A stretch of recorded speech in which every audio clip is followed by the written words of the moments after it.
Alright, NT8 on the porch. I ran across the most awesome video today showing what Obama bought from the Iranians with that, what was it, $1.5 billion on a midnight flight dropped off on pallets.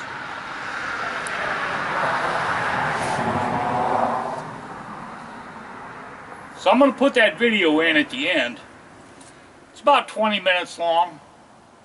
Nikki Haley, the UN chick from the United States,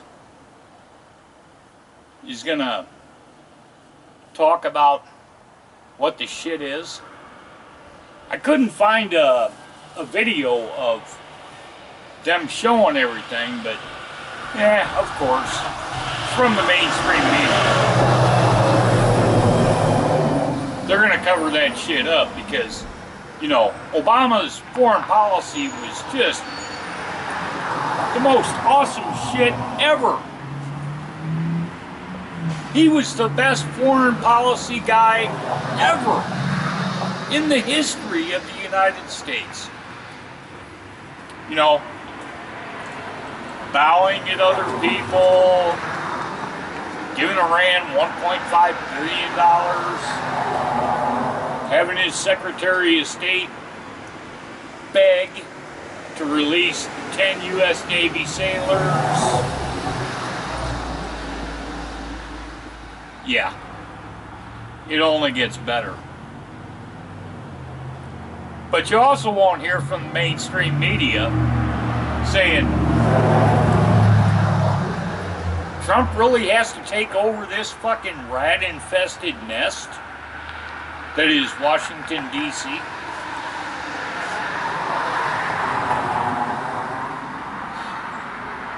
You gotta watch that video.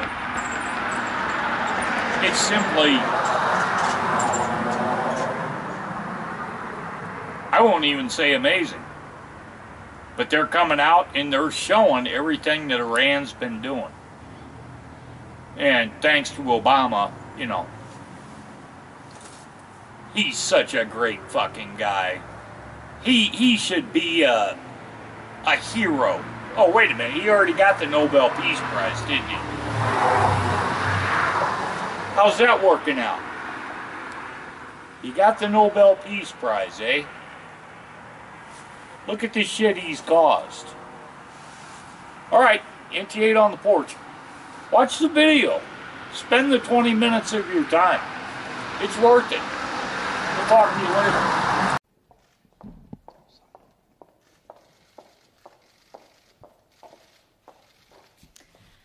First of all, I'd like to thank all of you for being here, and I do apologize for the delay. It goes back to warrant why I prefer the train, as it's more reliable. This is really important that you be here today because we have a story to tell, and the story is a very important one. And it's not just important for the United States, it's important for the entire international community. As President Trump announced on October 13th, the United States is taking a new approach to Iran by focusing on all of the regime's destabilizing behavior. That means we are not just focused on the nuclear program. We're also taking a hard look at Iran's ballistic missile program, its arms exports, and its support for terrorists, proxy fighters, and dictators. Our new strategy was prompted by the undeniable fact that the Iranian regime's behavior is growing worse. The nuclear deal has done nothing to moderate the regime's conduct in other areas. Aid from Iran's Revolutionary Guard to dangerous militias and terror groups is increasing. Its ballistic missiles and advanced weapons are turning up in war zones across the region. It's hard to find a conflict or a terrorist group in the Middle East that does not have Iran's fingerprints all over it. 4 days ago, Iranian Foreign Minister Zarif wrote an op-ed assuring the world that Iran has been misunderstood. He wrote, quote, "Iran's military capabilities comply with international law and are entirely defensive." Instead of stoking violence, Zarif promised that Iran and its partners, quote, labor to put out fires while the arsonists in our region grow more unhinged. But the United Nations just released a new report that tells the opposite story. It tells the story of Iran as the arsonist. The report shows the Tehran regime not putting out fires, but fanning the flames of conflict in the region. This was Secretary General's fourth report detailing Iranian compliance or non-compliance with UN Resolution 2231. That resolution places specific prohibitions on Iranian conduct. In its strongest language yet, the Secretary General's report describes violation after violation of weapons transfers and ballistic missile activity. The United States welcomes this report, as should every nation concerned about Iranian expansion. We are grateful for the depth of the UN's inspection and analysis. Most telling, the report makes a convincing case that Iran is illegally providing the Houthi militants in Yemen with dangerous weapons. The report provides devastating evidence of missiles, conventional arms, and explosive boats of Iranian origin used by the rebels in Yemen, all of which violate UN resolutions. The United States and our partners went to great lengths to support the UN investigations into Iranian violations by declassifying evidence so that the world could better be informed of the extent of Iran's malign activities. As you know, we do not often declassify this type of military equipment recovered from these attacks. But today, we are taking an extraordinary step of presenting it here in an open setting. We did this for a single, urgent purpose. Because the Iranian regime cannot be allowed to engage in its lawless behavior any longer. International peace and security depends on us working together against the Iranian regime's hostile actions. The fight against Iranian aggression is the world's fight. The United States is acting today in the spirit of transparency and international cooperation that is necessary to defeat this threat. In this warehouse is concrete evidence of illegal Iranian weapons proliferation gathered from direct military attacks on our partners in the region. Behind me is an example of one of these attacks. These are the recovered pieces of a missile fired by Houthi militants from Yemen into Saudi Arabia. The missile's intended target was the civilian airport in Riyadh, through which tens of thousands of passengers travel each day. I repeat, the missile was used to attack an international civilian airport in a G20 country. Just imagine if this missile had been launched at Dulles Airport or JFK, or the airports in Paris, London, or Berlin. That's what we're talking about here. That's what Iran is actively supporting. What is most revealing about this missile is what's not here. This is a short-range ballistic missile. It is missing the large stabilizer fins that are typically present on these kinds of missiles. The Iranian Guillaume missile is the only known short-range ballistic missile in the world that lacks such stabilizer fins and includes 9 valves that you will see running along the length of the missile. Those valves are essentially Iranian missile fingerprints. On your walkthrough, you will also see missile debris stamped with the logo of Shahid Bagheri Industries, an Iranian manufacturer.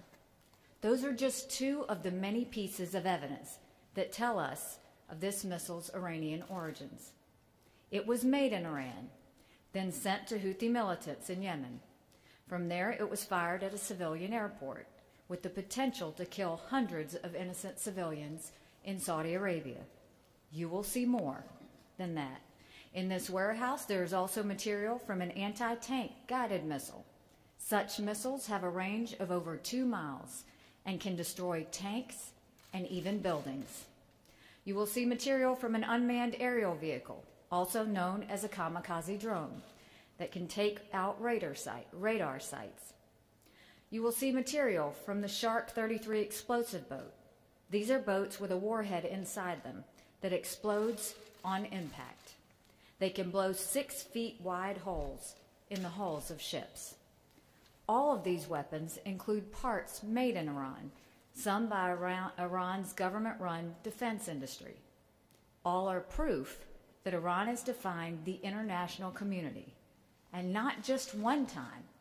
This evidence demonstrates a pattern of behavior in which Iran sows conflict and extremism in direct violation of UN Security Council resolutions.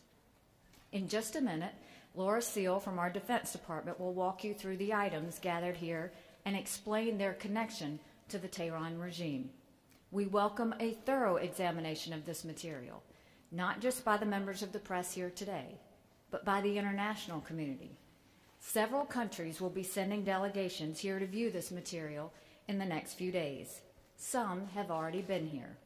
We are inviting the entire UN Security Council to see it for themselves, and we are inviting all members of Congress to view it.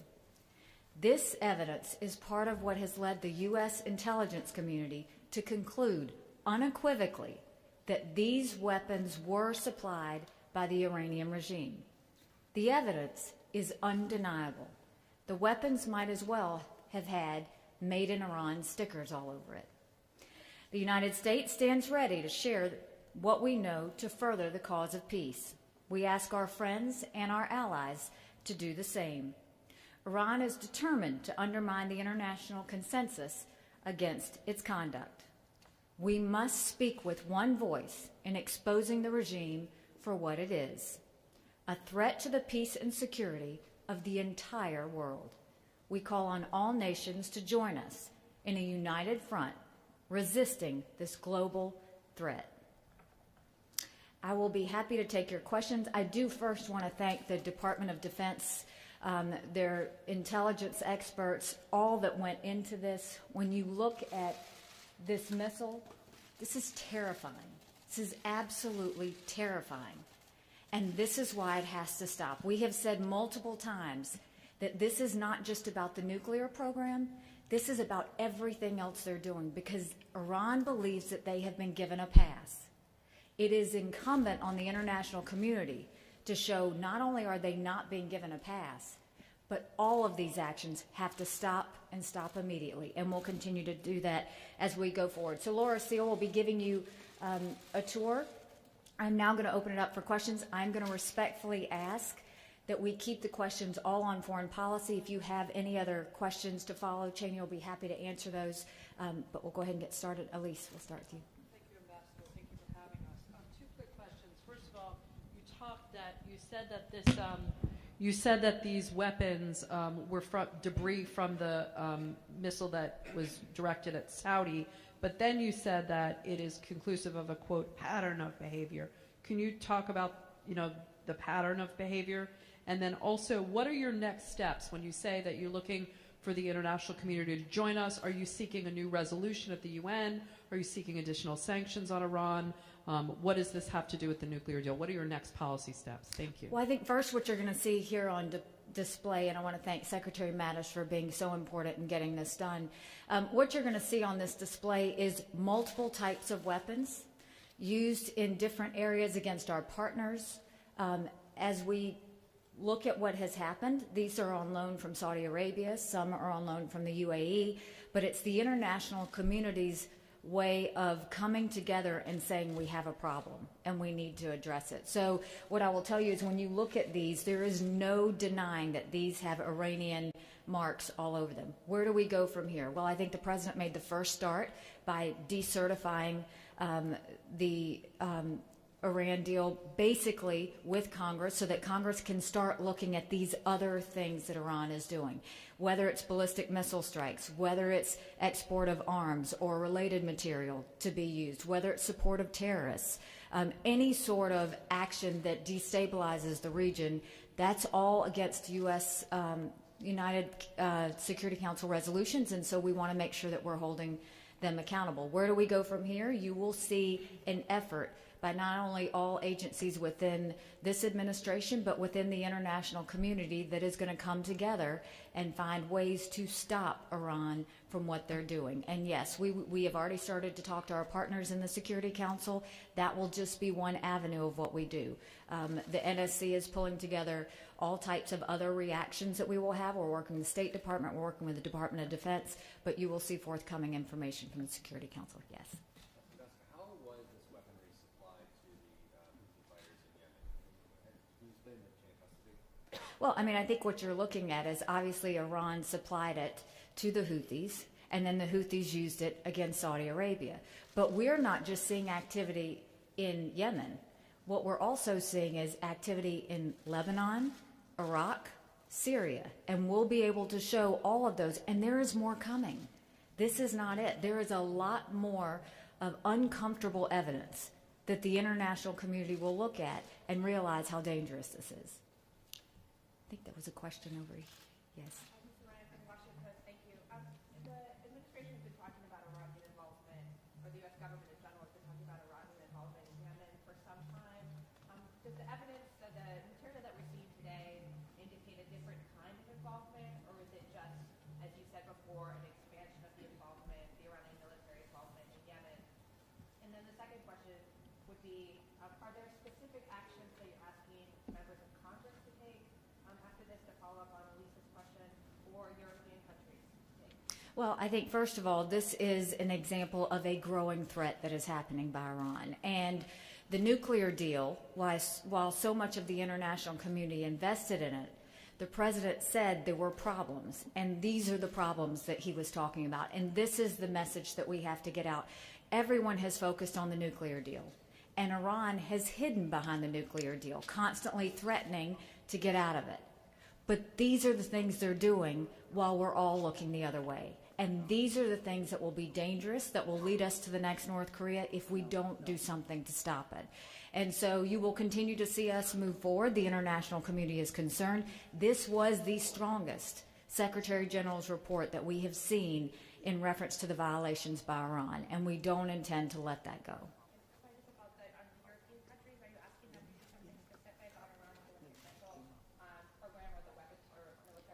It's not just European countries that we're going to be asking. We're going to be asking the entire international community. And yes, we will start with the Security Council in terms of doing that, but it is time for all of them to wake up. This is going to be eye-opening. Many have already seen it. More are coming to see it. In terms of Congress, you know, the president very much wants to work with Congress on how we're going to approach Iran going forward.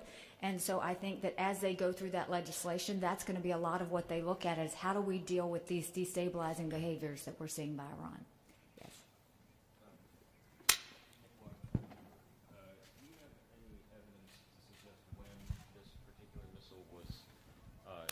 Imported or exported to the Houthi rebels? And then second, when you gather up all the evidence here, does this make you believe that it is time to exit the nuclear deal for good? So I think that these, and I'll let DOD explain this further, but this is from the last two attacks that we saw coming from Yemen. And so this is very recent. This is not old. These just happened. And so that is the reason why we have the concern. In terms of the nuclear deal, you know, we have said everything doesn't have to be tied to the nuclear deal, but it does have to be tied to the Security Council resolutions. This is blatant violation of what they are not supposed to be doing. And what we are saying is everybody has tiptoed around Iran in fear of them getting out of the nuclear deal, and they are allowing missiles like this to be fired over to innocent civilians and hurt. And that is what has to stop. And so we will continue to raise and build the international community support to say this is not about the nuclear deal, this is about all other actions. And the president will work with Congress on how do we go forward in dealing with Iran in this way. But the nuclear deal is not something that we're focused on now. It's focusing on the threat that Iran is posing as we know it. Yes. Mr. Haley, you mentioned that some folks have already come and looked at this evidence, others are on their way. Has there been a change in tone from our allies after seeing this evidence, and what have they expressed they are interested in steps they're interested in seeing taken now? What I've seen from our foreign partners is that while they were just so worried about the United States getting out of the nuclear deal and so worried about the president decertifying, now they actually see that the president was right. Now they see that, yes, there are problems. Yes, there are other activities, because they're feeling it in their own countries. They all know that this could have hit any one of their airports. They all know that this isn't just about Saudi Arabia or UAE. They get the fact that there's a threat. I think now they realize they can't look the other way any longer. They have to address this. And so you will see we are already getting support for the fact that we have to do something about these violations. Just yes. to follow up on that, you said that you're looking to take action from the international community. In what form is that? You will see us build a coalition to really push back against Iran and what they're doing. It will be, as we've worked with the Secretary General in coming up with this report and helping them with investigations so that they can further prove what is happening. It will be with the Security Council in that we go ahead and start looking at what else we can do to stop these violations. I think you'll see it among the Department of Defense, State Department, NSC coming up with a United States plan on how we're going to further deal with Iran. So this is going to be multiple steps. But what I can tell you is we're not going to sit back and not watch this. We are going to turn around and not only be aggressive about it, we're going to be forceful about it, and we're going to let the international community know what a threat this actually is. Yes. Exactly which UN resolutions are you claiming have been violated here?